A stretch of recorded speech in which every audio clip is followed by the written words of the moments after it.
And that is why we are here, Rostam explained, with everyone else watching and listening the entire time.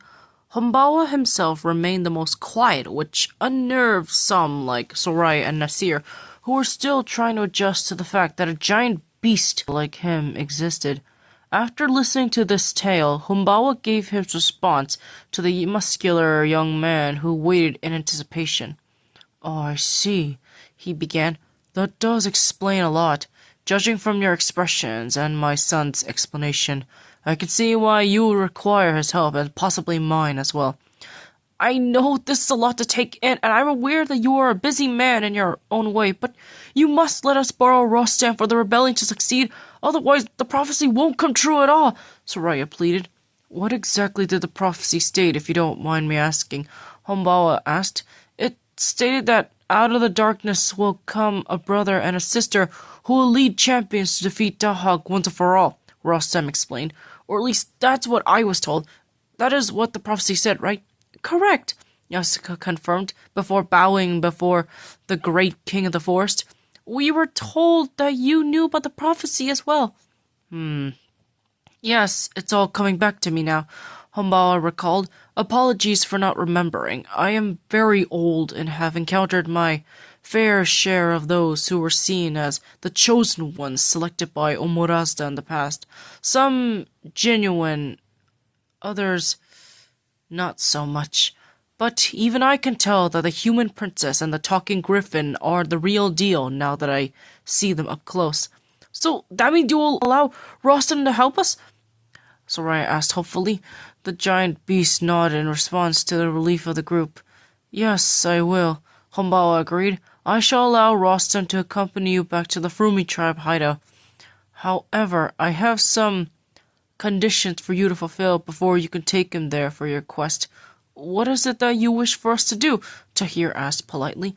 "I ask that you return my son safe and sound," Humbawa requested. "Not just that. I ask that you take another person with you on your journey." "Really? And who might that be?" Soraya asked, before more footsteps were heard approaching the group. She stood beside her brother and Yasuka in tense anticipation, with Tahir preparing himself for any sudden attack should it come. Nasir and Gordafari placed their hands on their respective weapons, but didn't pull them out just yet, since they didn't wish to disrespect Humbawa, given that they were in his domain at the moment. Anzor and the two horses that were with the group also stiffened up nervously, with the Saluki staying beside his master's side out of protectiveness. Eventually, the source of the extra footsteps stopped, and out of the foliage came forth a creature nobody had expected to see. A dragon?" Nasir said in utter shock. The figure, now revealed to be a dragon of all things, stepped forth with an expression that was initially unreadable to the others, though to Yasuka it appeared to have an expression of somber regret written on its face. As for its appearance, it had shiny blue scales that seemed to shimmer like lapis lazuli, though the shadows made them duller than usual. It also had 4 legs, with the upper 2 presumably functioning the same way arms do, golden reptilian eyes with crimson slits for pupils, and orange feathers on its spines, along with some on its feet that resembled flames. The dragon's build was more lean and slim, even if it was the usual norm of most dragons, from what the group could recall in their lives. Finally, it was as big as Humbawa, which wasn't too surprising for some like Nasir and Gordafari, since dragons were known to be pretty large, though for some like Soraya and Yasuka, seeing a dragon in person proved to be quite daunting. "What's a dragon doing here?" Soraya asked in surprise. Then the dragon did something nobody expected, namely, it started to speak. "I am here as punishment for my failure," the dragon revealed, stunning the others even more, sans Humbawa. "Hold on a second. Did that dragon just speak?" Nasir pointed out in shock. "Yes, I did," the dragon confirmed in mild amusement.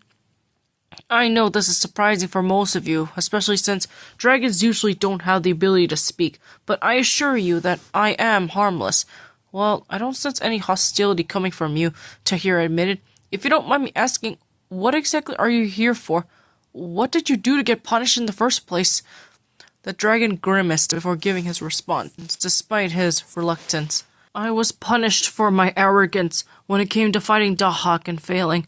I let my arrogance and overconfidence doom my loved ones and ruin everything in the process, with the accursed sorcerer turning me into this, the dragon revealed, making the group feel sympathetic. Nasir and Gordafarid, however, felt a certain suspicion towards the dragon's tail, as it seemed eerily familiar to the tale of another famous yet disgraced person who was cursed by Dahak after failing to take him down. "Wait a second," Gordafarid began. "What is your name exactly? I feel like I've heard the story before." "My name," the dragon replied, "it's one you've probably heard before. My name is Ferudin." "What?" Soraya and Yaska asked in belief. "You're Ferudin?" Tahir shouted with his beak open. "But how?" Nasir questioned with his jaw slack from shock. "I thought you died years ago, and I mean years, since Dahak has been around for centuries by now." "If I was a normal human, I would have been dead by now, or at least very late in my years," Ferudin agreed. "But as it turns out, being a dragon allows you to live a bit longer than the average human. Even so, it would probably have been better that I died a human than be stuck in this form. If you are who you say you are, let me ask you this. Why are you even here to begin with?" Gordafarid asked in anger. "You were supposed to be the chosen one, the one who would defeat Dahak, and you had to screw it all up, leaving us to clean up your messes. Not to mention, you nearly destroyed the rebellion with your recklessness and selfishness," Nasir pointed out once his shock dissipated. "My ancestors waited for a savior to help them take down the tyrant who terrorized everyone in Vesta, and you had to ruin their hopes and dreams." Tahir, Soraya, and Yaska didn't say anything, but they did give expressions of disapproval, if not disappointment in him, though Yaska had the decency to look somewhat sympathetic. Maybe it was in her nature to feel sorry for those who were suffering, but something about Ferudin felt more pitiful than insufferable in her eyes. "I know you're all angry at me for my failures, but please understand, I didn't mean for any of this to happen," the dragon, now known as Ferudin, tried to explain. Of course, the others were too angry to listen, with Nasir and Gordafarid being the most irate. "No, I don't care what excuse you have that could justify your failures," Nasir shouted. "Do you have any idea what happened while you were gone? The moment you failed to take him down, everything went downhill so fast.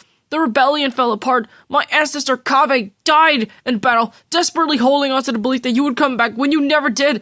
And what's worse, this not only allowed Dahak to escape, but also gained more allies in Avesta that began to overshadow the alliance we had. Not to mention, we were forced to retreat with many of our families and friends dead. Because of your arrogance and stupidity, we had to pay the price. Not just that, so many lives were lost or ruined because you couldn't accomplish the role you were given," Gordafarid added in a seething tone. "We saw so many homes, villages, and even natural habitats being destroyed, wiped out even. Plus, our people, along with Rostam's tribe, were attacked by Dahak and his forces, with Rostam being the sole survivor of his family. Not to mention the disaster that befell the Bafahar kingdom, which Soraya and Tahir were supposed to rule until Dahak hijacked their coronations and tried to kill them both. You really screwed up, and you had the audacity to ask for our forgiveness when all you did was run away like a coward after getting defeated? You know, this whole thing could have been avoided had you actually done your job properly and stopped him," Rostam commented in a bitter tone. "But that didn't matter to you, did it? From what I heard, you were so sure that you could take him on that you decided to act alone instead of working with the other rebel members, including the previous Frumi and Rumi tribe members. Is that true?" "Yes, it is, unfortunately," Ferudin admitted with great shame. "I was young and brash, along with being arrogant when it came to the prophecy stating that I would defeat Dahak and save all of Avesta. We were planning a final counterattack after having dealt with most of Dahak's minions and Deves, but I grew impatient and believed it was best to take him down when he seemed to be on the losing edge, despite it being a stalemate at the time. Because I was a youth who was forced to go into hiding due to me being a descendant of Yamshid and at risk of being killed, I was very naive on how the prophecy was supposed to work and grew arrogant, just like my ancestor. Despite the warnings of my dear mother, Faranek, and Kaveh, I foolishly decided to take the evil sorcerer on by myself, believing that I was invincible thanks to the prophecy. Of course, little did I know that trying to take on an evil sorcerer without any backup was a horrible idea that would not only get me cursed, but also leave the rest of the rebellion completely vulnerable. No kidding, Soraya agreed with a frown. You could have at least tried to wait for the others to regroup or recover from the previous battles instead of taking matters into your own hands. That's just asking for trouble. Yes, it is, Tahir agreed with a scowl. Because of your impatience and pride, you ended up making things worse for everyone in the long run. Was it worth it? Was your pride worth all this? No, it wasn't, Faradin admitted with shame still in his tone. I have learned the hard way just how dangerous pride can be, especially when it comes to my role as the supposed savior of the world. But now I see that time has passed, and it is my duty to help you now. Really? Now you want to help us? After running away like a coward centuries ago? Gorda Farid scoffed. What makes you think we even want your help?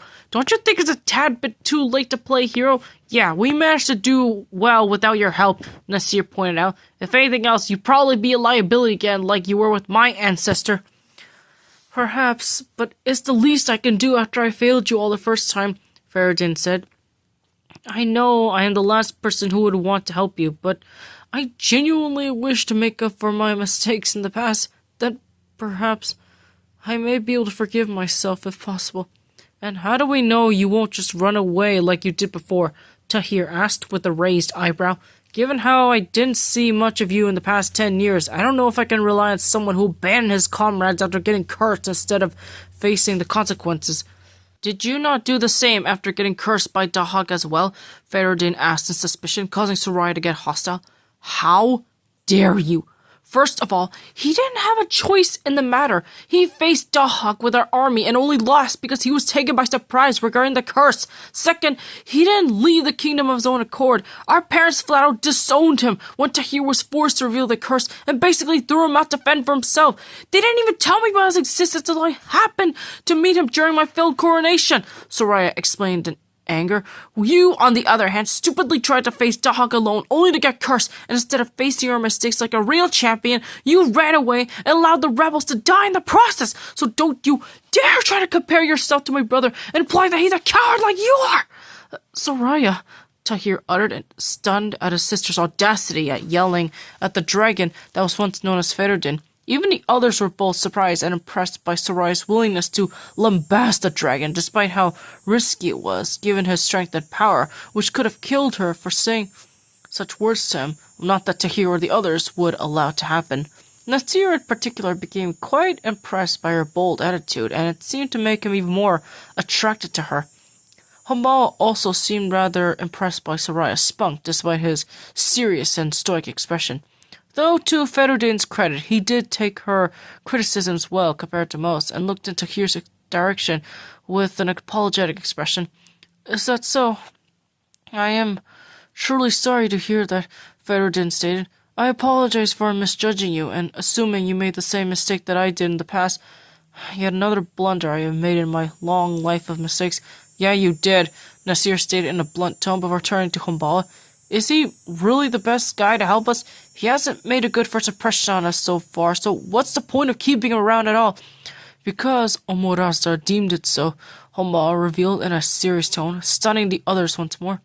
This was enough to silence even Faradin's most vocal naysayers, though they were still somewhat doubtful whether he could be trusted or not. Wait, are you serious? Rostam asked his stepfather in shock. Omorazar himself said so? Yes, he did, Humbawa confirmed with a nod. He sent one of his Yazatas, Sharosha, to inform me of Faradin's role in the prophecy. There is more to it than simply gathering champions. You must gather those who have the courage and will to help take down Dahak and his followers, along with the Deeves. And Faradin is one of them? Soraya asked it with a raised eyebrow. Yes, he is, Humbawa affirmed. I know it is not ideal given your distrust and lack of faith within him, but he was chosen by Omorazda for a reason, even if he failed in his role. Omorazda has deemed him worthy of being given a second chance to make up for his failures, even in his cursed state. Are you sure about this? Gryphon questioned.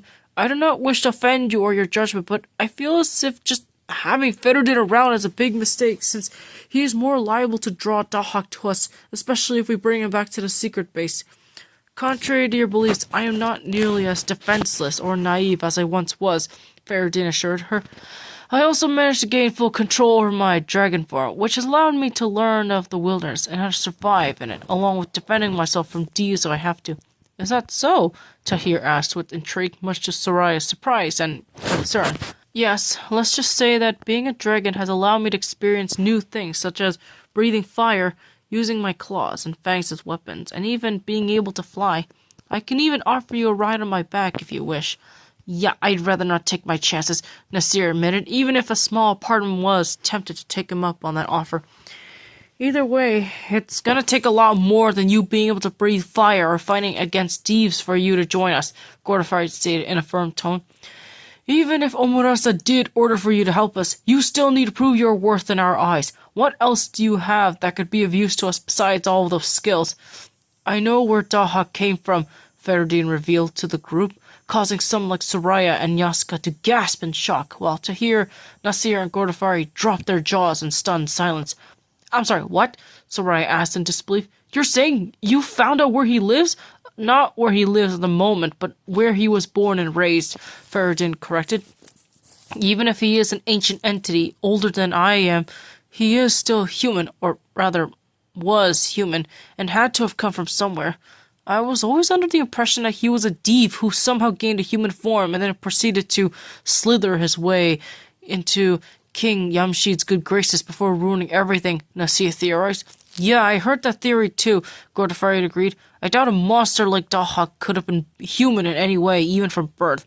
Oh, believe me, he was, Faradine darkly insisted. But even as a child, he was always rather ambitious and ruthless, which led to him going down a dark path later in his life. Really? That would explain a lot about him, Soraya commented with worry. What else do you know about him that could help us in the long run? That I cannot tell you just yet, Faradine responded with regret in his tone. It is not safe to speak of it out here, and the only place I can say is in the secret base you spoke of earlier. But in order to do that, I need you all to trust me as I have trusted you. Really? Trust you of all people? Gordafari asked suspiciously. Even if we did bring you to our base, I doubt my father or the rest of my tribe would trust you, given what you did all those years ago. It's gonna take a lot more convincing to get us to bring you to the base, Nasir pointed out in a blunt manner. The fact that you're willing to withhold crucial information from us just so you can get us to bring you to the base doesn't help your case. Unless you're lying about having information on Dahak just to lure us into a false sense of security, Soraya accused. You say that you can't tell us about him, yet it sounds more like you won't tell us anything and deliberately keeping us in the dark as some kind of trick. I assure you, I am not lying, Faradine insisted, raising his clawed hands in the process. I want to help you as per Omurasa's orders and to make up for my mistakes, but we need to establish some kind of trust between us. How can we be sure you aren't doing this just to achieve some form of personal glory? Rostam questioned. Sure, my foster father, perhaps my foster mother may trust you with this thanks to their connection to Omurasa. Even I am rather skeptical about your intentions. Guys, I think we should trust him, Yasuka stated after remaining quiet for so long, shocking the others into turning their heads to face her.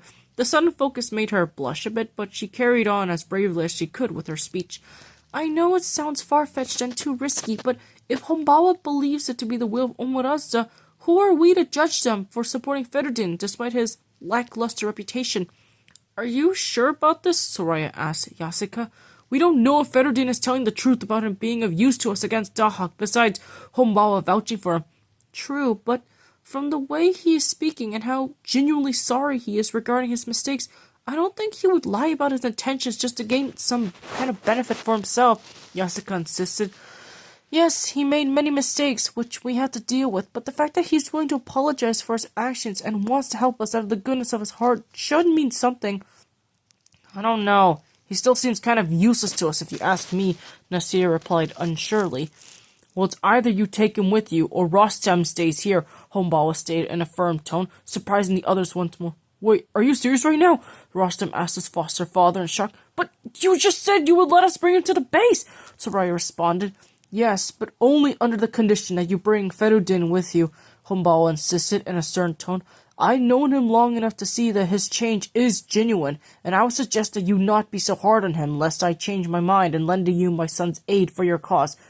So we have to bring Faradine with us, or risk losing Rostam, Nasir commented with worry.